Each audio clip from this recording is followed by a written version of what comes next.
दूध दूध ले लो। जा जा बेटी दूध ले आ जा। मेले से नहीं उठेगा।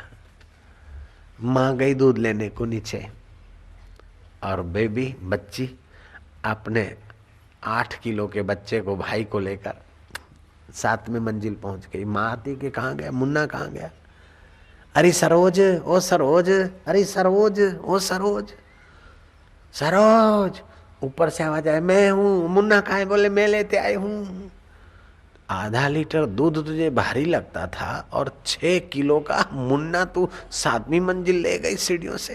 बोले नहीं, इसमें वजन नहीं, प्रेम में बोझा नहीं लगता और अहंकार में बोझा ही बोझा रहता है।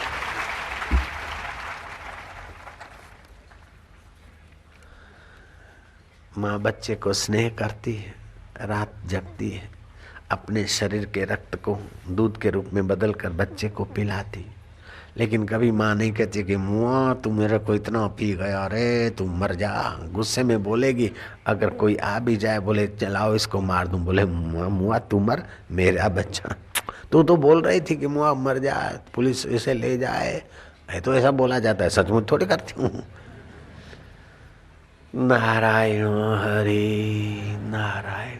प्रेम बोलते हुए भी गाली नहीं बोलता है और अहंकार नहीं बोलते हुए भी बहुत कुछ बोल डालता है।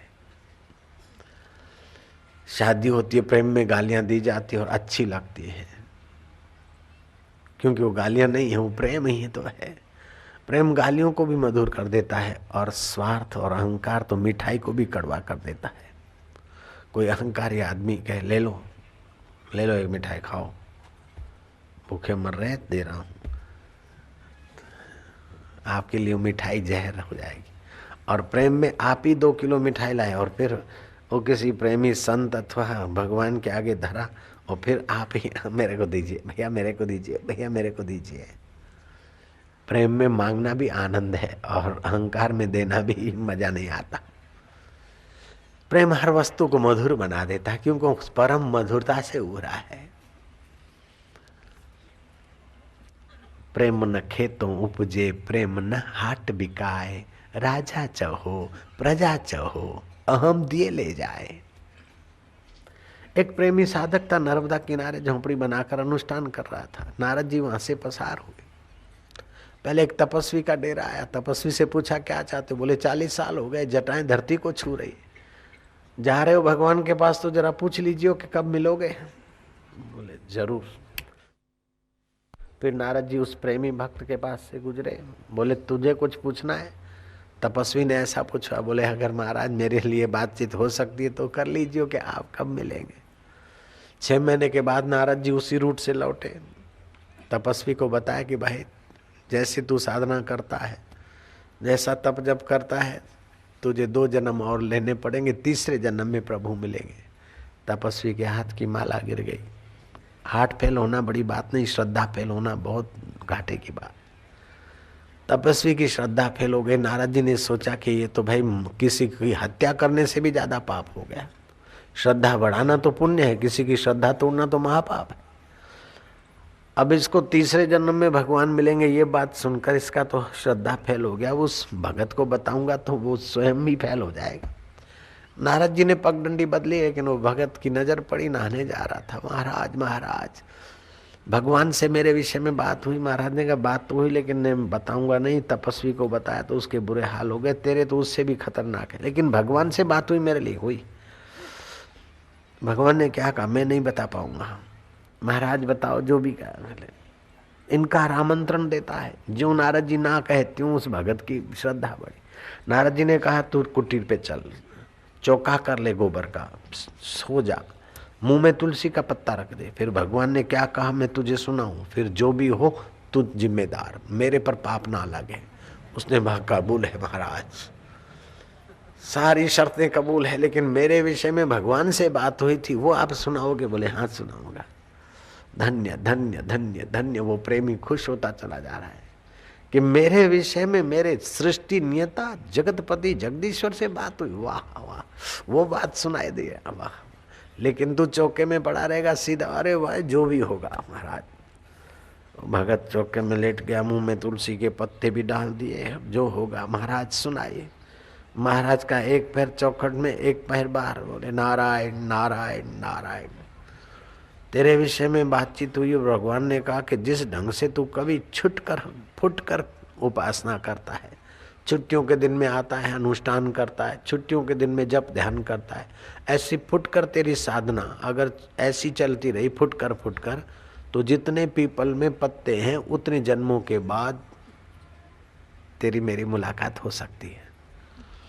नारद जी तो नारायण नारायण करते चले हुए कि करोड़ों जन्म तो ऐसे बीत गया, इसमें 1000 पत्ते 2000 होंगे बस, उसने के बाद तू मिलेगा। वाह वाह प्रभु, वाह वाह, तू और मुझे मिलेगा। आहा, कहाँ जगत नियता और कहाँ जन्मने मरने वाला, तू मिलेगा। वाह वाह वाह, हरि बोल, हरि हरि हरि। अपना जैसा ढपली राग गाने लगा, खूब मस्त हो गया, देह अध्यास भूल गया। भगवान पुंडरीकाक्ष हाजिर हो गए गरुड़ पे। भगत आंखें खोल, आंखें खोल, मैं आ गया हूँ। प्रभु आप एड्रेस तो नहीं भूल गए? अभी अभी नारद जी गए। अब तो पीपल में पत्ते थे, उतने जन्मों के बाद आने वाले थे, अभी कैसे प्रभु आप प्रकट हुए? बोले भक्त जहाँ प्रेम होता है वहां फिर नेम नहीं होता है, कायदा नहीं होता है। बिगड़ी जन्म अनेक की, सुधरे अब और आजू। तुलसीदास जी ने लिखा, बिगड़ी जन्म अनेक की, सुधरे अब और आजू। तुलसी होई राम को, राम भजू, तजी को समाजू। ईश्वर का होकर ईश्वर को भजे। अपने में प्रेम होता है, जिसको आप अपना मानते उसके प्रति प्रेम हो जाएगा। कई जूते पड़े लेकिन अपना जूता जरा हाथ घुमा के साफ कर लोगे। अपनी साइकिल, अपना पेन, तुम जूते को अपना मान सकते हो, साइकिल को अपना मान सकते हो, पैंट और शर्ट और दुपट्टे को अपना मानते हो, तो भगवान को अपना मानने में तुम्हारे बाप का बिगड़ता क्या है? नारायण हरि नारायण। भगवान को अपना मानो और अपने को भगवान का मानो, इससे प्रेम का प्रादुर्भाव होगा। ईश्वर का होकर ईश्वर का भजन करो। मैं भजन कर रहा हूँ, मन भगवान में लगा रहा हूँ, नहीं लगेगा। तू खुद लग जाए तो मन और बुद्धि अपने आप लगेगा। खुद तो बनता है सेठ, खुद तो बनता है साधु, खुद तो बनता है गृहस्थी, और मन लगाता है भगवान में, नहीं लगेगा।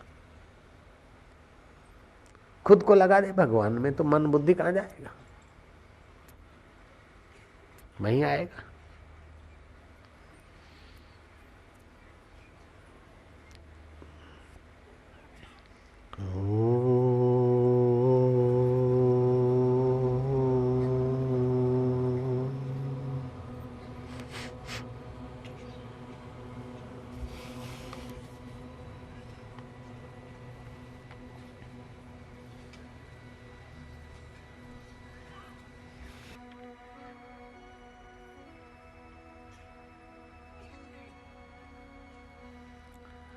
तुकाराम महाराज ने गुरु से दीक्षा ली। गुरु जी आपकी सेवा में कुछ न कुछ अर्पण करना है, मैं क्या अर्पण करूं आपके काम आए। गुरु भी पहुंचे हुए थे, गुरु थे। गुरु जी आपला काय पाहिजे, मैं काय दूं आपला? गुरु जी ने कहा तुप पाहिजे। मराठी भाषा में घी को तुप बोलते हैं और तेरेपन को भी तुप बोलते हैं। तुप पाइजे। सोचा कि गुरुजी को घी चाहिए। तुकाराम घी ले गए। गुरु ने कहा नहीं, मला तुप पाइजे। तुप, घी नहीं तो फिर और तुप। तुकाराम को समझ में आ गई, तुप माना तेरापना, मेरा आहे, माझा आहे, मैं तुकाराम आहे, हा पाहिजे मला। मैं भक्त आहे, मैं अज्ञानी आहे, मैं ज्ञानी आहे, मैं चतुर आहे, मैं मूर्ख आहे। मैं पाहिजे, तुमचा मैं। तुप पाहिजे मतलब तुम्हारा तेरापन पाहिजे। तुकाराम के गुरुदेव दिला, तुम्ही घ्या। ज्यो ज्यो तुप देते गए त्यों त्यों तुकाराम निखरते गए। कथा कहती कि तुकाराम महाराज सशरीर भगवान के धाम में पहुंचे। शरीर को मैं मानने की भ्रांति चली गई, वैकुंठ गए। वैकुंठ का मतलब दो होता है, बुद्धि अकुंठित हो गई, कुंठित दीवारें चली गई, बुद्धि अकुंठित हुई, वैकुंठ हो गया। अथवा तो इतना तदाकार हो गए कि शरीर गायब हो गया, वैकुंठ पहुंच गए। शब्दों में बड़ी शक्ति है। संगीत के द्वारा यज्ञ करोगे तो सफल हो जाएगा, वशिष्ठ ने कहा, क्योंकि श्रृंगी का तप है। श्रृंगी का मैं थोड़ा विसर्जित। श्रृंगी ऋषि ने तप कराया, यज्ञ पुरुष खीर लेकर प्रकट हुए और उसी से राम लक्ष्मण भरत और शत्रुघ्न आए और आपका रामायण बना और भारतीय संस्कृति को अवतार की लीला श्रवण करने को देखने को मिली और अभी भी उन्नति करने को अवसर मिला। मूल में तो वशिष्ठ जी की सलाह और श्रृंगी ऋषि के शुद्ध मंत्र उच्चारण, अहंकार रहित होकर। अहंकार रहित बालक तोतली भाषा बोलता है, ग्रामरिकल गलतियां बोलता है, तभी भी प्यारी लगती। और अहंकार से भरी मंजी हुई भाषा भी कोई भाषण ठोकता है तो लगता है कि कब पूरा करेगा, जान छोड़ेगा। अहंकार रहित कोई वही की वही बात भी सुनाते तो मधुर और मीठी लगती है, और अहंकार सहित कोई नई से नई बात भी बताता है कि लगता है कि अब सिर दर्द हो गया, बोर हो गए। तो अहंकार रहित मतलब शुद्ध में अहंकार रहित है और अशुद्ध में अहंकार सहित है। शुद्ध में परमात्मा है और अशुद्ध में शैतान है। अहंकार विमुढ़ात्मा कर्ता अहमिति मन्येत। अहंकार से जो विमुढ़ हो गए, अपने को कर्ता मानते हैं, भोक्ता मानते हैं, अपने को सुखी और दुखी जब लगे तो समझ लेना कि यह अहंकार है। शुद्ध मैं तो सुख दुख का साक्षी है। विपरीत भावनाएं स्वयं मनुष्य ने की है, अतः मिटाने में भी स्वयं मनुष्य को ही प्रयत्न करने पड़ेगा। प्रकृति की चीजों से माना हुआ संबंध अशुद्धमय है और परमात्मा से माना हुआ संबंध शुद्धमय है। वास्तव में आपका परमात्मा के साथ ही पक्का संबंध है, प्रकृति के साथ आपका संबंध टिक नहीं सकता।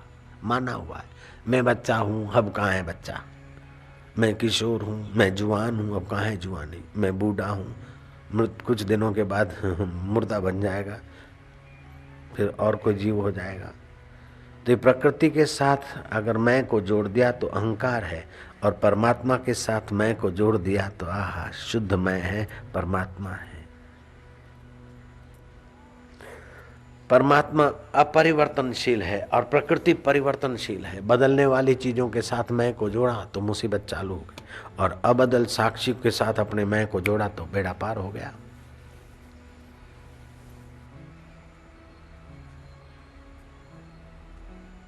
दिन रात इसी की चिंता करते हैं, बदलने वाली चीजों के साथ जुड़ने। महाराज आशीर्वाद करो, मेरा बॉस मेरे पर राजी रहे, महाराज आशीर्वाद करो, मुझे बेटा हो जाए, महाराज आशीर्वाद करो, मेरे प्रॉब्लम मिट जाए। लेकिन तेरे प्रॉब्लम कभी पैदा ही न हो, ऐसा तू असली बात जान लेना। कुछ लोग आ जाते हैं कि बाबा जी मुझे शांति चाहिए। भाई तू शिविर और सत्संग आया? बोले नहीं, आपसे मिलने आया। मेरे से क्या मिलने आया? मैं सत्संग में जैसा पूरे रूप से मिलता हूँ ऐसा अपने निवास पे नहीं मिल पाता हूँ, जैसा मैं सत्संग में पूरे ढंग से मिलता हूँ। लोग प्राइवेट मुलाकात चाहते हैं, अकेले में मिलेंगे। बाबा जी अकेले में मिलेंगे, क्या चाहिए? बोले शांति चाहिए। दर्द तेरे की, अकेले में क्या चाहिए? बोला बस आपसे मिलना था तो मिलो, सत्संग में ही मिलना अच्छा रहता है। कई लोग प्राइवेट मुलाकात पाइजे, प्राइवेट मुलाकात पाइजे, प्राइवेट हम ही वही प्राइवेट है हमारा आत्मचेतना। वो प्राइवेट में से ही सारी बातें आती है कथा में। नारायण हरि नारायण हरि। बाबा आप हमारे मन की बात जान जाते हैं, प्लीज आपके पास क्या है? नारायण हरि नारायण हरि नारायण हरि। दूसरों के हित की भावना से आत्मिक बल विकसित होता है, सदाचरण से आत्मिक बल विकसित होता है, आत्मरामी होने से आत्मिक बल विकसित होता है। हमेशा दुर्बल की ही बलि चढ़ाई जाती है। कभी ये आपने नहीं सुना कि यज्ञ में शेर की बलि दी जाती थी या दी जाए? बकरे की बलि दी जाती है, खूंखार शेर की बलि नहीं दी जाती। छोटे मोटे आदमी से थोड़ी गलती होती है तो दंडनीय हो जाता है, और राजा, समर्थ राजा ऐसी गलतियां रोज करता है, पेग पीता, नए नए भोग भोगता है, उसको कोई दंड नहीं। वीर भोग्या वसुंधरा, ये वीरता आती उस परमेश्वर की निकटता से, जाने अनजाने, सीधे अनसीधे। दुर्बल बैल को कसाई खाने भेज दिया जाता है। दुर्बल वैश्या को कौन पूछता है? चील की नाई, जो विषय जिसके आगे मंडार रहे थे, बूढ़ी और बीमार वैश्या हो जाती तो कौन पूछता है? अरे बूढ़ी माँ की कौन खबर लेता है? माँ जब पोषण करती थी तो हर एक आधे घंटे में माँ माँ पुकार के हम उसकी गोद में जाते, नहीं मिलती तो हम अपने घुटनों को घसीट घसीट के उसके पास जाते थे, बुलाते थे। अब माँ कमज़ोर हो गई, बेटा पुष्ट हो गया है, एक दिन तो क्या महीने महीने के बाद भी माँ से कभी मिले ना भी मिले। बलवान सैनिक को कौन सियाल नजीक से ताक सकता है? कौन कौवा बलवान सैनिक की आंखें नोच सकता है? वही सैनिक जब रण में बलहीन हो जाता तो कौवे उसकी आंखें नोचते, कीड़े मकोड़े उसे काट खाते, और सियाल उसकी आंतें लेकर इधर उधर मंडारते रहते। नानक जी ने ठीक कहा है, निर्भव जपे सकल भव मिटे, संत कृपाते प्राणी छूटे, तुम उस निर्भय नारायण का आश्रय लो। धनाढ्य सेठ है, बल है तो नौकर चाकर मुनीम सब उसके अनुरूप चलते, हाँ जी करते और उसे मुनाफा करा देने की ताक में होते। जब सेठ बलहीन हो जाता है, शारीरिक या बौद्धिक दुर्बल हो जाता है, तो वही मुनीम, वही नौकर, वही दोस्त उसकी संपत्ति हड़पने की ताक में रहते। दुष्ट लोग भी सज्जन, दुर्बल आदमी भले सज्जन हो, उसी की जमीन जागीर पर कब्जा करते हैं, हड़पते हैं। लेकिन कोई बलवान है, खौफनाक आदमी है, तो उसकी जमीन जागीर पर कोई कब्जा नहीं करता। कब्जा करने वाले भी देखते हैं कि किसका है और उसकी क्या पहुंच है। तो बल ही उपास्य है। शारीरिक बल से मानसिक बल की महिमा ज्यादा है, मानसिक बल से बौद्धिक बल की महिमा ज़्यादा है, बौद्धिक बल से संगठन बल ज़्यादा कारगर साबित हो रहा है इस वक्त। और संगठन बल से भी एक और बल है जिसे कहते परमात्मिक बल, आत्मिक बल। हाथी में शारीरिक बल है, लेकिन वही हाथी शेर के आगे हार जाता है, क्योंकि शेर में मानसिक बल है। हाथी अगर ठान ले तो डजनों शेरों को सूंड में पकड़ के नींबू की नाई निचो सकता है, पैरों तले कुचल सकता है। लेकिन हाथी में शारीरिक बल होने पर भी मानसिक बल के अभाव में शेर से मारा जाता है, चीरा जाता है। शेर में मानसिक बल है, लेकिन महावतों में अथवा सरगस मैनों में मानसिक बल के साथ बौद्धिक बल है। शेर को भी चाबुक के इशारे पर सरगस मैन उठाता बैठाता नचाता। बुद्धि बल वालों में भी एक दूसरे से बढ़कर बुद्धि बल वाले, जितना जितना मानसिक और बौद्धिक बल है उतना उतना दूसरे पर उनका प्रभाव चल जाता है। तहसीलदार की पोस्ट है, तहसीलदार का अपना बल है, वो और लोगों के आगे साहब होकर सम्मानित होता है। लेकिन कलेक्टर आ गए तो तहसीलदार अटेंशन में सलामी मारने को तैयार हो जाता है। और सचिव आ गए या मिनिस्टर आ गए तो कलेक्टर सुकड़ कर सलाम मार ही देता है, हंस हंस के बात करता है, रिझा रिझा के डीएम बात करता है। क्यों? मिनिस्टर साहब है। और मिनिस्टर प्राइम मिनिस्टर के आगे सुकड़ सुकड़ के बात करते हैं।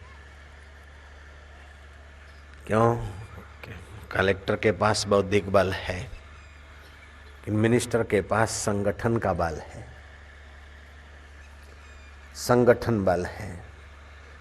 भले बौद्धिक बल में कलेक्टर आईएएस पढ़ा है, लेकिन नेता के पास संगठन बल है। सचिव को संकेत करते ही कलेक्टर के बोरी बिस्तर बंधवा के वहां से वहां पटक देता है उसको। संगठन बल की बलिहारी। और संगठन बल में सर्वोपरि प्राइम मिनिस्टर पद, राष्ट्रपति पद, ऐसे राष्ट्रपति पद और प्राइम मिनिस्टर पद पाए हुए समझदार लोगों ने उन्हीं महापुरुषों के चरणों में सिर झुकाकर अपना भाग्य मनाया जिनको आत्मा परमात्मा बल की प्राप्ति है। चाहे फिर गुरु गोलवेलकर हो, चाहे पंडित नेहरू हो, चाहे इंदिरा गांधी हो, आत्मिक विश्रांति पाए हुए महापुरुषों के चरणों में वो मत्था टेकने जाते थे। गोलवेलकर जी सिद्धपुर में आए, एक संत रहते थे मेरे पास में ही, उनकी कुटिया थी, उनके दर्शन करने गए। रंग अवधूत महाराज के दर्शन करने गए। अब वे सचमुच में समझदार नेता हैं कि जो आत्मिक बल में उन्नत महापुरुष हैं उनके पास जाते हैं तो उनका संगठन बल भी सुवासित होता है, शोभायमान होता है। संगठन बल से जो पद मिला और उसी भोग में और अहंकार में अटक गए तो टांग खींचने में और खिंचवाने में ही जिंदगी पूरी हो जाती। वे बड़भागी नेता हैं जो आत्मिक बल में उन्नत पुरुषों के पास जाते हैं, और वे राजा भी बड़भागी। एक बार अकबर ने पूछा तानसेन से ताना कि मीरा के पास वह आत्मिक विश्रांति है। बड़े बड़े चंचल लोग, अशांत लोग भी मीरा की महफिल में बड़ी शांति पाते हैं, माधुर्य पाते हैं। मीरा की महफिल में खुदाई नूर के प्यालियां बटती, लोग त्रिताप भूलकर मीरा की महफिल में शांति पाते हैं, अल्लाही नूर की खबरें सुनते हैं, अल्लाही नूर के पेग पीते हैं। क्या ये हो सकता है? तानसेन ने कहा जहां पना हो सकता है मत पूछो, ये होता है। अकबर पूछते हैं तानसेन से, ऐसा हो सकता है? होता है जहां पना। हम चलेंगे मीरा की महफिल में। मीरा की महफिल में पहुंचे, वेश बदल के। मीरा के उस आत्मिक परमात्मिक रस को छूकर आने वाली वाणी ने लोगों को मंत्रमुग्ध कर रखा था। मैं आपसे एक सवाल पूछता हूं कि 10 तंबूरे लाओ, 9 आदमी बजाए, 10वां तंबूरा दीवार के सहारे तुम रख दो तो 9 तंबूरे वाइब्रेट होंगे, बजेंगे, तो क्या 10वें तंबूरे के तारों पर असर पड़ेगी कि नहीं पड़ेगी? पड़ेगी। जब जड़ चीज पर आंदोलन की असर पड़ती है तो चैतन्य सैकड़ों तंबूरे डोल रहे थे मीरा की वाणी में, तो ये 2 तंबूरे नए चुप कैसे बैठे? तानसेन का तंबूरा भी डोला और अकबर भी डोले। बीन की आवाज से विषधर अपना विशीला स्वभाव भूलकर डोलने लग जाता है। शब्द में अचिंत्य शक्ति है। ये 2 शब्द तो कहे थे द्रौपदी ने, अंधे की औलाद अंधी, महाभारत का युद्ध इन्हीं के निमित्त हुआ। 2 ही शब्द थे कि मेरे कुख से पैदा हो तब बाप की गोद में बैठना। ध्रुव को लग गए, भगवान आदि नारायण को प्रकट करने में निमित्त हुए और ध्रुव लोक की प्राप्ति हुई। 2 ही शब्द तो थे, अंग्रेज भारत छोड़ो, और लग गए तो लग गए, अंग्रेजों को भारत से भगा दिया उन शब्दों ने। 2 ही शब्द कटु होते तो झगड़ा कलह पैदा कर देते, और 2 मधुर शब्द होते हैं तो एक दूसरे को जोड़ भी देते। शब्दों में अचिंत्य शक्ति है। साधारण शब्दों में इतनी शक्ति है कि वो शब्द अगर भगवतमय है, वैदिक है, तो आपकी 84 नाड़ियों पर, 26 उपतकाओं पर, 7 केंद्रों पर, 5 शरीरों पर तुम जो दिखते हो वो एक शरीर दिखता है कि इसके अंदर 4 शरीर और है। इसको अन्नमय शरीर बोलते हैं। इसके भीतर प्राणमय शरीर होता है। अगर प्राणमय शरीर निकल जाए तो अन्नमय शरीर एज इट इज पड़ा है, किसी काम का नहीं। प्राणमय शरीर भी है, अन्नमय शरीर है, लेकिन मनोमय शरीर सो जाता है तो प्राण चल रहे हैं, सांप आकर सो जाए तो आपको पता नहीं चलेगा, और मुंह में रसगुल्ला आ जाए तो भी पता नहीं चलेगा। मनोमय शरीर के भीतर विज्ञानमय शरीर, विज्ञानमय शरीर के भीतर आनंदमय शरीर। इन 5 शरीरों को जहां से सत्ता स्फूर्ति मिलती है वो है आत्मा, परमात्मा। उस आत्मा में विश्रांति पाए तो आत्मबल विकसित होता है। उस आत्मा की जागृति करे, ऐसा मंत्र जाप ध्यान करे तो आत्मबल विकसित होता है। यही कारण था कि श्री रामचंद्र जी आत्मबल पाए वशिष्ठ महाराज के चरणों में नतमस्तक होते थे, और राजा जनक अष्टावक्र गुरुदेव का अर्घ्यपात से पूजन करते थे। छत्रपति शिवाजी समर्थ रामदास के पास गए, महाराज मुझे सन्यास की दीक्षा दो। महाराज ने कहा नहीं, तुम्हारे जैसा मनोबल वाला व्यक्ति अगर सन्यासी हो भी जाएगा तो अपना ही उद्धार करेगा, लेकिन समाज की सेवा करते हुए सन्यास के फल को पाए तो देश में हिम्मत हारे हुए टूटे हुए लोगों को जोड़ने का काम करेगा। मैं तुम्हें दीक्षा तो दूंगा लेकिन सन्यास की नहीं, कर्म सन्यास की दीक्षा दूंगा। कर्म करते हुए सन्यासी के फल को उपलब्ध हो जाओ। दीक्षा देकर गुरु ने आत्मबल को छू के आने वाले कुछ प्रसादी देते, और कुछ था नहीं, मिट्टी का खोबा भर के दे दिया।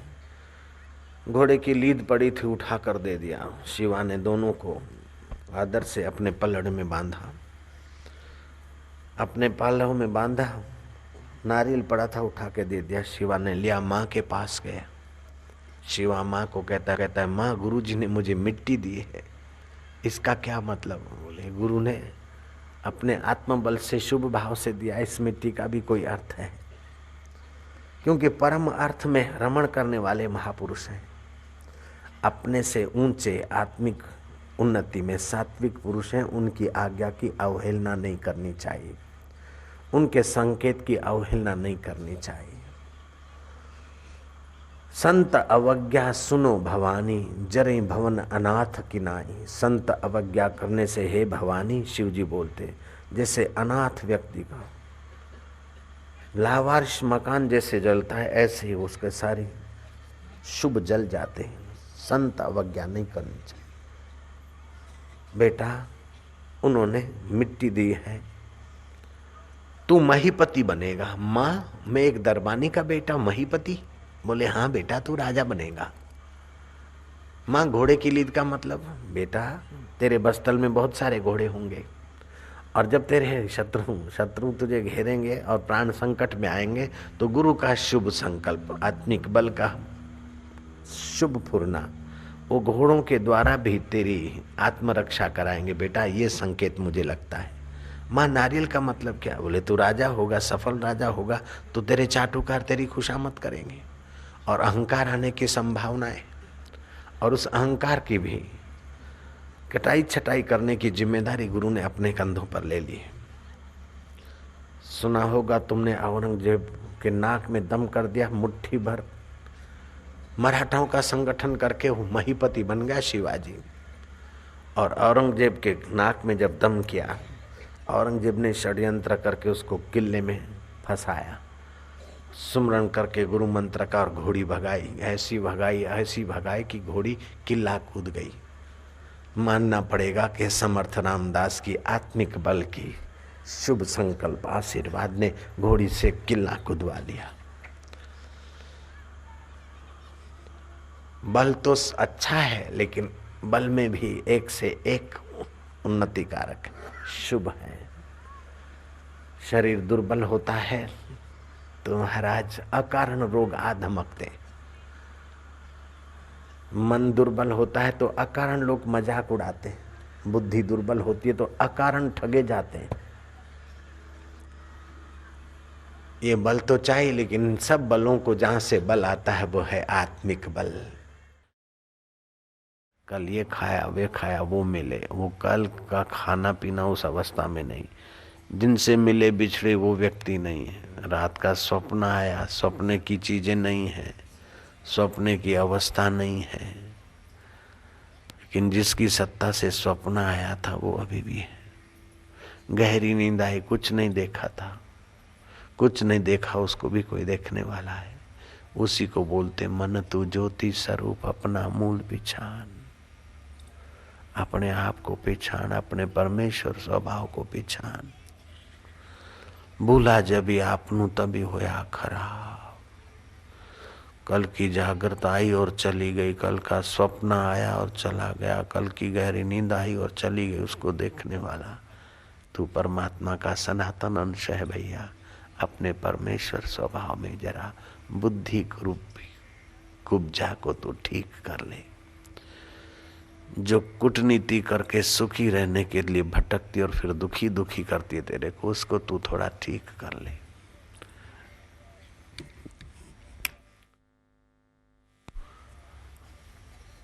संत बुल्ला शाह पंजाब के बड़े उच्च कोटि के संत हो गए। वो कहते थे चांदना कुल जहान का तुम, तेरे आसरे होए व्यवहार सारा। तू सब दी आंख में चमकदा है चांदना, तुझे सूझता अंधियारा। जागना सोना नित खाब तीनों, होवे तेरे आगे कई बारा। बुल्ला शाह प्रकाश स्वरूप है, एक तेरा घट वदन होवे यारा। दो मित्र मिले सत्संग में, एक दूसरे को पहचाना, यार मैंने आपको कहीं देखा है। बोले मेरे को भी हो रहा है कि मैंने भी आपको कहीं देखा है।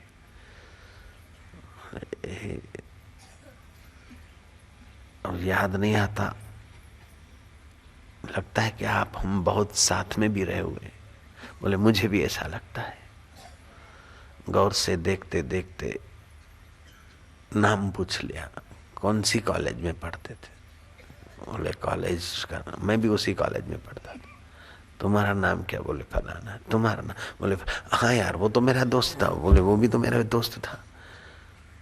तो मेरा दोस्त फलाना था, उसी का नाम तुम्हारा है। तो वो चाहता था कि मैं सर्जन बनूंगा, डॉक्टर की उसे वजह लगी थी कि बोले हाँ वही मैं था। मैं डॉक्टर बना और मद्रास में शिफ्ट हुआ, फिर सिविल सर्जन भी हुआ और अब रिटायर हो गए। वो बोलता मैं इंजीनियर बना, दिल्ली में सेट हुआ ही तो बाबा जी के पास अपन आके मिले। यार वो भी दिन थे, बड़ी बड़ी तरंगे उछलती थी कि मैं डॉक्टर बनूंगा, वो बोले मैं इंजीनियर बनूंगा, मैं चीफ इंजीनियर बनूंगा। बन गए, अब बूढ़ा हो गए, रिटायर हो गए, कुछ भी नहीं। ये पाऊंगा, ये बनूंगा, ऐसा बनूंगा, ऐसे ऑपरेशन इतने किए, इतने और करूंगा, इतने मकान बनवाए, इतने पैसे इकट्ठे किए, इतने एफडियां की, इतनी और करेंगे। लेकिन यार अब देखो तो बुढ़ापे में कोई पूछता भी नहीं, खाना पचता नहीं, रात को नींद नहीं है, कभी कुछ, कभी जरा सी सर्दी आती है तो जुकाम हो जाता है, जरा सा गर्मी आती है तो मुसीबत हो जाती है। यार कोई सार नहीं, बड़ी बड़ी तरंगे उछलती थी कि ऐसा बन जाएंगे, ऐसा कर लेंगे, ऐसा कर लेंगे। अब देखो तो कुछ नहीं। ऑफिसर थे, ऑन ड्यूटी थे तो कोई सलाम भी मारते थे, खुशामद भी करते थे। अब तो घर के लोग और पड़ोसी भी गिरी हुई नजर से देखते। बहू और बेटे उनके व्यवहार से ऐसा लगता है कि अब बूढ़ा मरे तो जान छूटे। यार कोई सार नहीं संसार में। बड़ा अच्छा लग रहा था कि ऐसे बन जाएंगे, ये पालेंगे, वो पालेंगे, और निर्णय भी किया बुद्धि ने। लेकिन इस बाबा जी के कहने के अनुसार इस कुब्जा ने तो हमें कंस की सेवा में ही लगा दिया। कुब्जा को तो कृष्ण मिल गए, लेकिन अपने को यार अब सत्संग रूपी कृष्ण मिला है तब तो ठीक है, नहीं तो मुसीबत ही मुसीबत। यहाँ आते थोड़ा शांति मिलती है, सत्संग के विचार सुनते हैं, थोड़ी तसल्ली होती है। बाकी तो भाई कुब्जा ने तो खाना खराब कर दिया। वो संसार की नश्वरता और युवानी के उमंगों की तरंगों की बात करते करते दोनों बुढ़े एकाएक हंस पड़े। बोले अब कोई सार नहीं, ये बदल गया वो बदल गया। फिर सत्संग से जाना है कि एक चेतन तो नहीं बदला, जो कॉलेज में साक्षी था, जो बाल्यकाल का साक्षी था, जो किशोर अवस्था का साक्षी था, जो जवानी का साक्षी था, जो शादी के दिनों का साक्षी था, जो गमी के दिनों का साक्षी था, वो साक्षी तो नहीं बदला, ज्यों का त्यों। जन्म भी बदला, गमन भी बदला, रूप भी बदला, रंग भी बदला। ये जग है अदला बदला, एक चेतन ना बदला, वही सार है। मित्र भी बदला, शत्रु भी बदला, काम भी बदला, काज भी बदला, तू भी बदला, मैं भी बदला, चित्त भी बदला, बुद्धि भी बदली। जवानी की बुद्धि, जवानी की इंद्रियां और बचपन की मन और बुद्धि इंद्रियां ये भी बदल गई, लेकिन उस बदल वो ऐसी बुद्धि थी, उसको देखने वाला वो चेतन नहीं बदला। ऐसे ही मौत आएगी, शरीर बदलेगा, लेकिन मौत के भी साक्षी हो जाएं, बाबा जी के अनुभव को चुरा लें, तो फिर अबदल आत्मा से मिल जाएंगे। यार यही खुशी और मुक्ति का रास्ता है, यही सार है। बाकी तो कितना धन मिल गया तो क्या हुआ, कितनी सत्ता आ गई तो क्या हुआ। दुनिया अगर मिल भी जाए तो क्या हुआ, दिन के कोई तारे दिखा दे तो क्या हुआ, 161वां जन्म दिवस कोई मना ले तो क्या हुआ, 1400 वर्ष जीकर चांग दे अपने को अमर दिखा दे तो क्या हुआ, आखिर तो वो भी तो मर गया। ये प्रकृति का शरीर तो मरण धर्मा है और सुख दुख आने जाने वाले हैं, संबंध टूटने वाले हैं, लेकिन सच्चिदानंद जीवात्मा का और परमात्मा का संबंध शाश्वत है। वह सत्संग के द्वारा, गुरु कृपा के द्वारा प्रसाद मिलता है, तभी थोड़ी तसल्ली है और देर सबेर द्वार खुलेंगे। ये जगत है अदला बदला, एक चेतन ना बदला। सुबह भी बदला, शाम भी बदला, जाड़ा भी बदला, गर्मी भी बदली, बारिश भी बदला, बसंत भी बदला, यह भी बदला, वह भी बदला, एक चेतन ना बदला। रे ये जग है अदला बदला। बाबा कह रहा है आसमां ये समा भी कुछ नहीं, रो रही है शबनम में ये निजारे कुछ नहीं। जिनके महलों में हजारों रंग के जलते थे फानुस झाड़, उनकी कब्र पे है और निशान कुछ भी नहीं। कह रहा है आसमां ये समा भी कुछ नहीं, रो रही है शबनम में ये निजारे कुछ नहीं। जिनकी नौबतों से गूंजते थे सदा को आसमां, वे खुद बेदम हुए, अब हूं नहा कुछ भी नहीं। राजाधिराज अंदाता महाराज तेज बहादुर आ रहे, राजाधिराज महाराज फलाने राजा आ रहे हैं, शमशेर आ रहा है। अब शमशेर कहाँ है? हिटलर आ रहे हैं, सिकंदर आ रहे हैं, कारून आ रहे हैं, कारून बादशाह, जहां पना कारून, जहां पना अकबर आ रहे हैं। वो ताजमहल बनवा कर कईयों के हाथ काटे और कईयों को मौत के घाट उतारे। वो राजा भी था तो आ रहे, अब देखो तो उसकी हड्डियां भी कम वक्त की नहीं मिलती। नारायण हरि, अगर मिल भी जाए तो क्या हुआ? हड्डियां मिल भी जाए तो क्या हुआ? उसके मार्बल के पत्थर का एक ताबूत मिल भी जाए तो क्या हुआ? देख भी आए तो क्या मिल गया? ढूंढन हार नु ढूंढ खा मता वही होए यार तेरा सच्चा। जो सुख को ढूंढता है, जो माधुर्य को ढूंढता है, जो आनंद को ढूंढता है, उस परमेश्वर को ढूंढने की कला मिल जाए, सत्संग वही सार है।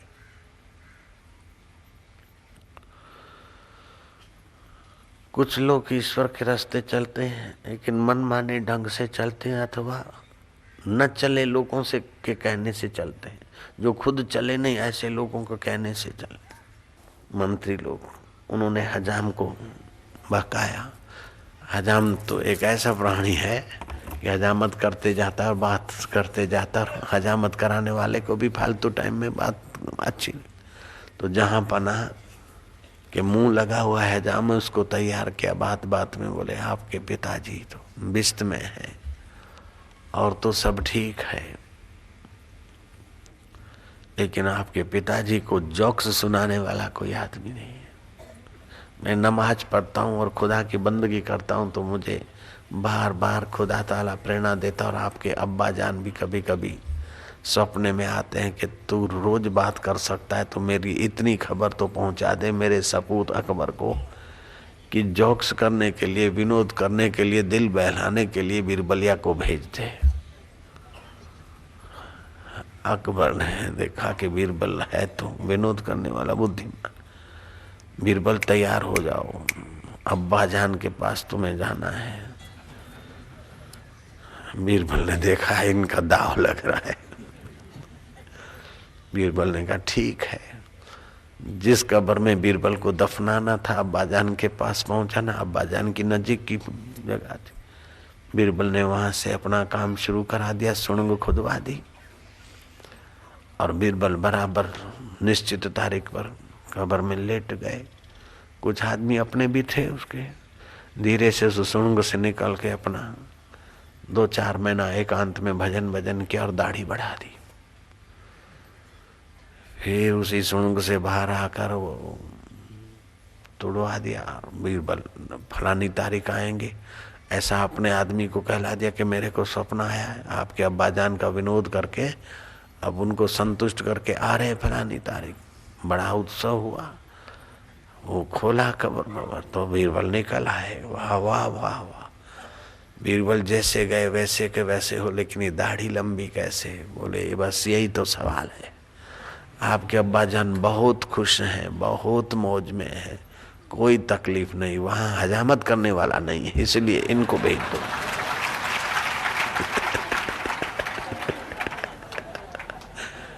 अब तो हजाम को लेने के देने पड़ गए।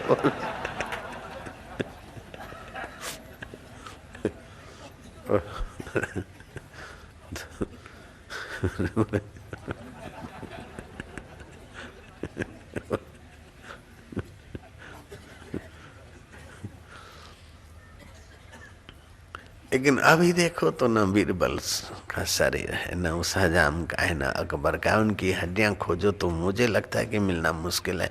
मिल भी गई तो क्या, अगर मिल जाए तो उन हड्डियों में जो प्राण चला रहा है, उस हाड़ मांस को भी जो मनुष्य के रूप में और महान सम्राट या बुद्धिमान बीरबल के रूप में दिखा रहा है, उसको देख ले तो कल्याण हो जाए, मंगल हो जाए। कुब्जा बुद्धि वाले और चतुर बुद्धि वाले और शासक की बुद्धि वाले जिससे बुद्धि पाते हैं, उसमें अगर आराम दिलाने वाला कोई सत्पुरुष मिल जाए, सत्संग मिल जाए और साधना की कोई थोड़ी सी दिशा मिल जाए, बस एक बार स्वाद आ जाए तो मन बुद्धि अपने आप चलने लगते हैं। पान मसाला या अमुक नशे का मन को स्वाद लग जाता है, बर्बादी की चीज पर भी चल पड़ता है, तो आबादी की चीज पे क्यों नहीं चलेगा? जरूर चलेगा। और चलता है तभी तो तुम बैठे हो सुबह 6 बजे, 5:30 बजे के बैठे हो। 6 बजे तो मैं सुबह आया था और तुम बैठे मिले, और अभी 9 बजे भी फिर आया हूँ तो तुम बैठे मिले हो। नारायण का सत्संग सुना, योग वशिष्ठ सुना, ध्यान किया, तो इसका मतलब ये हुआ कि तुम्हारा मन बुद्धि को ये बात जच गई है, थोड़ा स्वाद तो आ गया है। जब जच गई है, थोड़ा स्वाद आ गया, तो वो चलते रहो। जब स्पीड से चलो तो जल्दी काम हो, और अपने ढंग से चलो तो थोड़ा समय लगेगा, लेकिन काम बन जाएगा, ये पक्का रखो।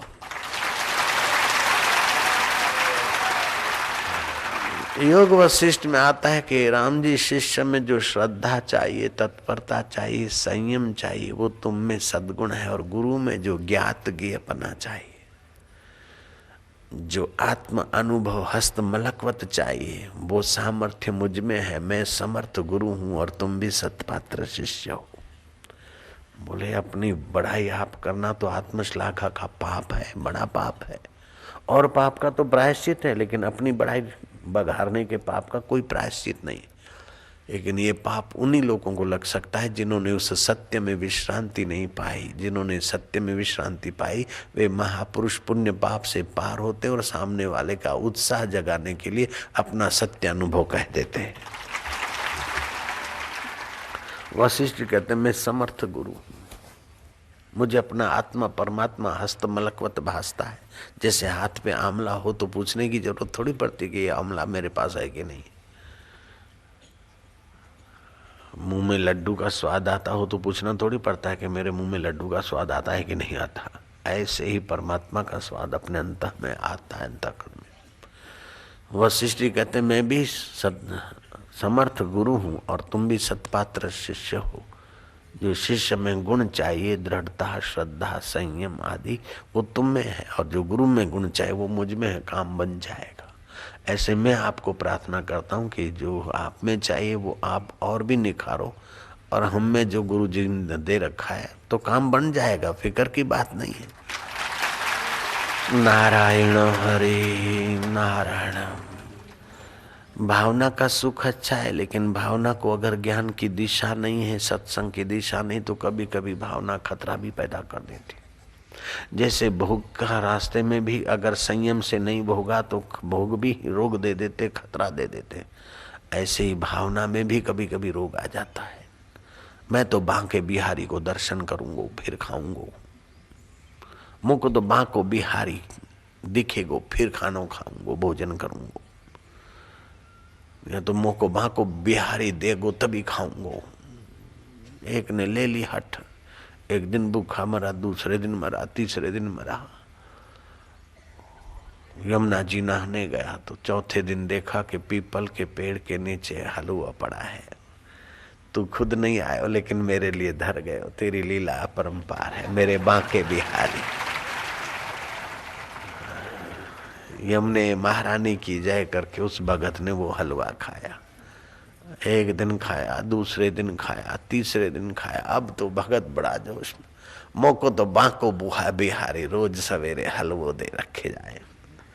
जानकार कोई गुरु का शिष्य था पक्का वेदांती, बोले बांको बिहारी रोज तुम्हारे लिए हलवा धर जाए, हाथों हाथ देवे के धर जाए, बोले धर जाए। अपने कर्म ऐसे कहा कि वो हाथों हाथ दे, अपने उसका तेज नहीं सह सकते होंगे इसलिए वो धर जाते होंगे।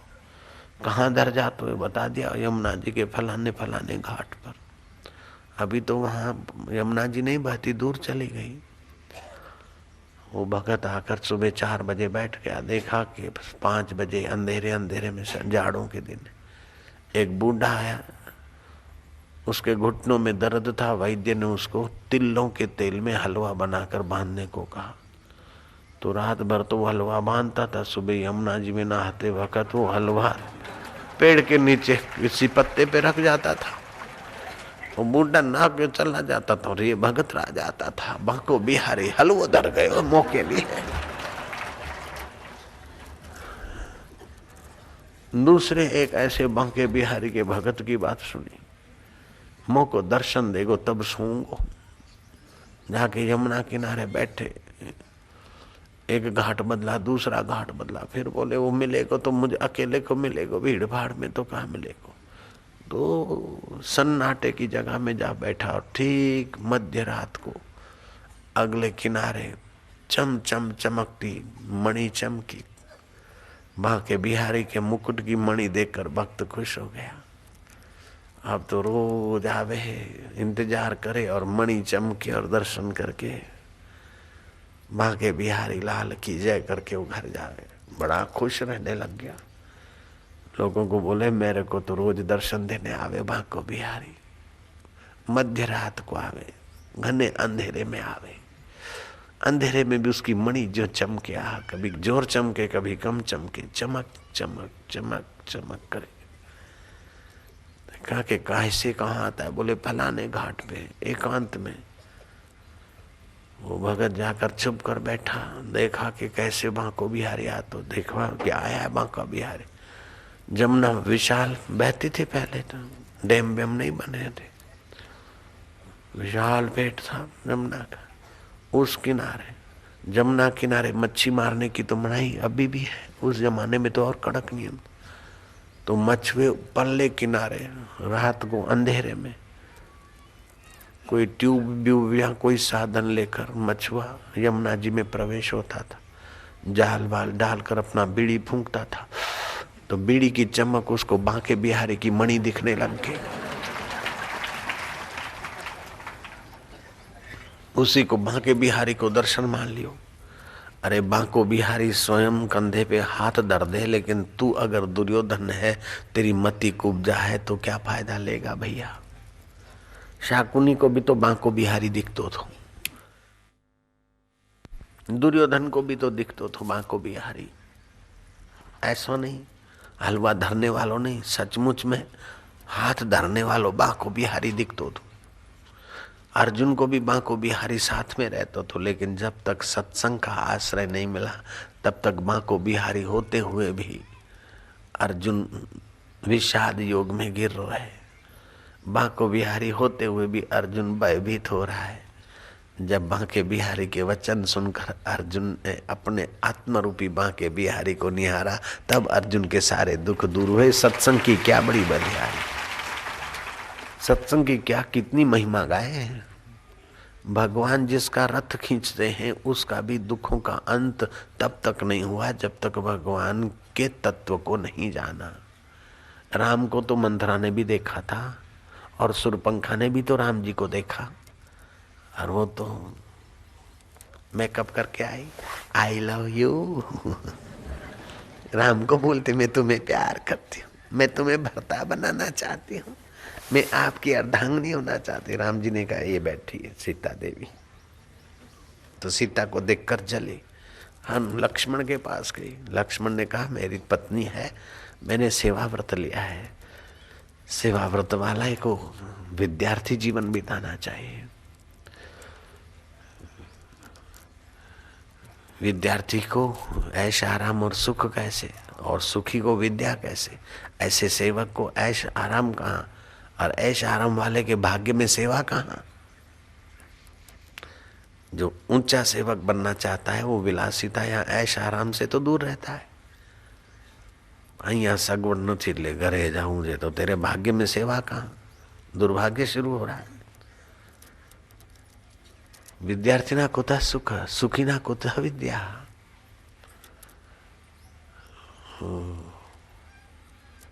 मैं तो शादी नहीं कर सकता हूँ, मेरी तो पत्नी है। फिर राम के पास गई, राम जी ने कहा हम देवी एक नारी सदा ब्रह्मचारी हमारा व्रत है। फिर लक्ष्मण के पास गई, अब लक्ष्मण को भी देख रही है, राम को भी देख रही, फिर भी उसका काम नहीं गया। जीसस को क्रॉस पे चढ़ाया गया, खीले ठोके गए और लोग जीसस को देख रहे हैं और करके। जीसस जब तक आक्रांत करके शरीर नहीं छोड़ रहे बेचारे जीसस को, खून की धार बही और मृतक घोषित नहीं हुए, तब तक वो लोग देख रहे हो, तालियां बजा रहे। तो अभी जीसस जिस क्रॉस पे चढ़े थे उसका पुतला गले में पहन लेने से क्या हो जाएगा। जीसस को देखने से भी अज्ञान नहीं गया, जीसस को देखने से भी मुक्ति नहीं हुई, जीसस के साथ रहने से भी जुड़ास और यहूदा का कपट नहीं गया, तो अभी जीसस आ जाएंगे तो क्या हो जाएगा। थोड़ा सत्य के लिए तटस्थ रहना पड़ेगा। जीसस जहां ले जाना चाहते थे, जीसस जिस परमेश्वर की बात बताते थे, उस परमेश्वर में आप कोई तत्ववेता महापुरुष के पास जाकर विश्रांति पाओ तो कल्याण होगा। कृष्ण जहां ले जाते थे उस कृष्ण तत्व में, उस आत्म तत्व में, परम तत्व में जगाने वाले पुरुष की मार्गदर्शन लेकर आप थोड़ा अभ्यास करो, तब तो काम बनेगा। बाकी तो भाई राम जी आ गए स्वप्ने में तो क्या, जागृत में भी राम जी थे, स्वप्ने में जीसस आ गए तो क्या हो गया। भक्तों के जीवन में अगर कृष्ण आ जाते या भगवान आ जाते हैं स्वप्ने में, तो इतना संतोष मानना चाहिए कि हमारा मन जागृत में भी भगवान के तरफ आकर्षित है, अर्थात आध्यात्मिक यात्रा होने के शुभ चिन्ह है। यहाँ तक तो मान सकते हो, लेकिन मुक्ति तो भाई स्वप्ने के दर्शन से मुक्ति नहीं होती, जागृत के बाहर के दर्शन से भी ब्रह्म ज्ञान परक मुक्ति नहीं होती। ब्रह्म परमात्मा का ज्ञान देने वाले सतगुरुओं का अनुभव अपना अनुभव बनाते हैं, तभी फिर बंधन ही नहीं रहता है, तो मुक्ति की इच्छा भी नहीं रहती। नारायण हरि नारायण हरि। देखा अपने आप को, मेरा दिल दीवाना हो गया, ना छेड़ो मुझे यारों, में खुद पे मस्ताना हो गया। अब बिस्त की ख्वाहिश नहीं, स्वर्ग की इच्छा नहीं, सुख की लालच नहीं, दुख का भय नहीं, यश की इच्छा नहीं, अपयश की परवाह नहीं। अब देखते कि सब स्वप्न है, साक्षी चैतन्य चिदानंद अपना है। जो अमिट है वो मैं हूं, और जो मिटने वाला है वो माया है। ठीक से समझ लिया है। अब सुख आता है तो स्वप्न है, दुख आता है तो स्वप्न है, मान आया तो स्वप्न है, अपमान हुआ तो स्वप्न है, जीवन है तो भी स्वप्न है, और ये मर गया तो भी स्वप्न है। चिदानंद परमेश्वर अपना है। ओम आनंद। जन्म भी बदला, गमन भी बदला, सुख भी बदला, दुख भी बदला, मान भी बदला, अपमान भी बदला, एक चेतन ना बदला। रे ये जग है अदला बदला, उस चेतन में स्थिति करना ही सार है।